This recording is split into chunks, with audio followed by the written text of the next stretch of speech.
Everybody,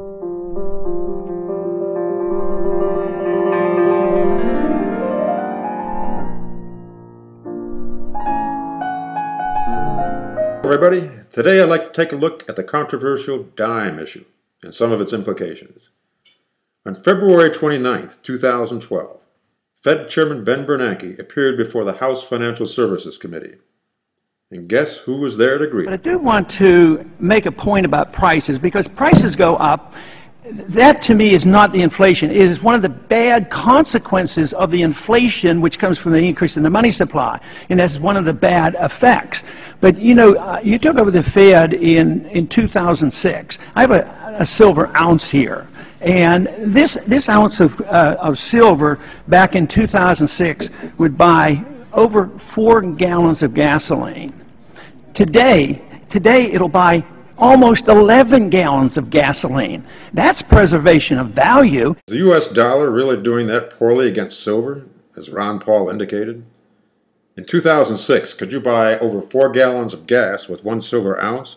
Or in 2012, could you buy almost 11 gallons of gas with 1 silver ounce? Or, to put the matter a different way, which Dr. Paul has frequently done, could you buy 1 gallon of gas with 1 silver dime? Doesn't seem possible. Or it didn't to me. I decided to do a little digging, and here's what I came up with. Hang on. Ron Paul has said a silver dime would buy a gallon of gas today. Is this really true? In 2006, the year Ben Bernanke became Fed chairman, a gallon of gas averaged around $2.50. By February 29, 2012, gas had risen to $3.68 on average.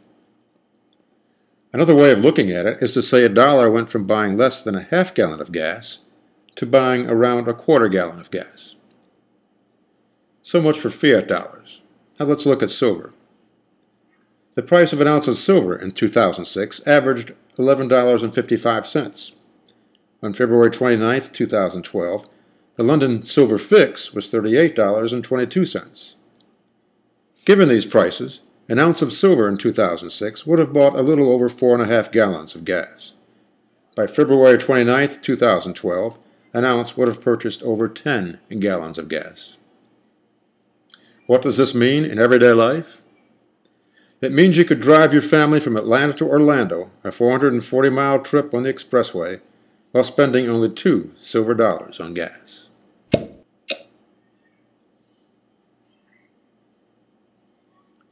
So, no contest. Silver is a far better money than the government's fiat currency. Once again, Ron Paul is on the money. But the government forbids competition in currency. Where does it get this authority? From laws it has passed. Where does it get the authority to pass such laws? Presumably out of thin air, because the Constitution does not grant the government exclusive power to create money. In its defense, governments have claimed that private mints cannot possibly be trusted to create coins. But as economist George Selgin has pointed out, if this were true, governments could easily outcompete their private industry rivals, so there would be no need to outlaw them, except in cases of counterfeiting.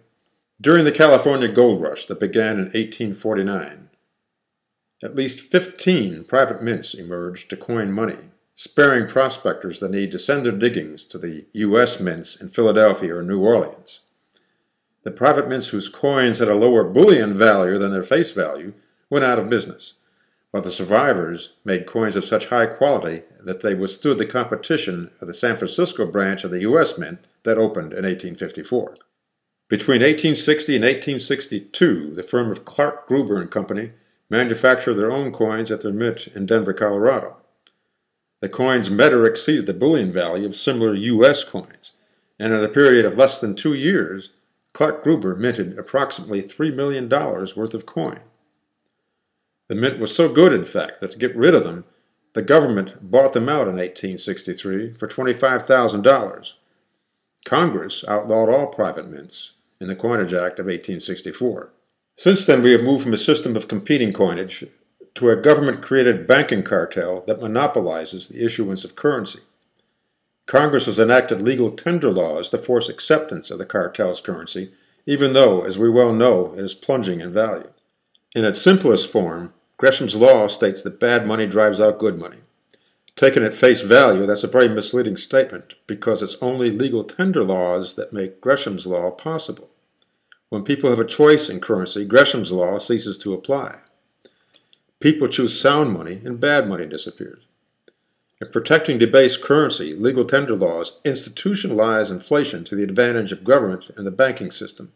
Today, anyone attempting to compete with the government's inflated currency could be considered a domestic terrorist, as Liberty Dollar creator Bernard von Nothaus has discovered. Nowhere does the U.S. Constitution authorize the use of paper money, and in fact states unequivocally that only gold and silver coins shall be used as tender in the payment of debts. Nor does the Constitution grant Congress the exclusive power to create money.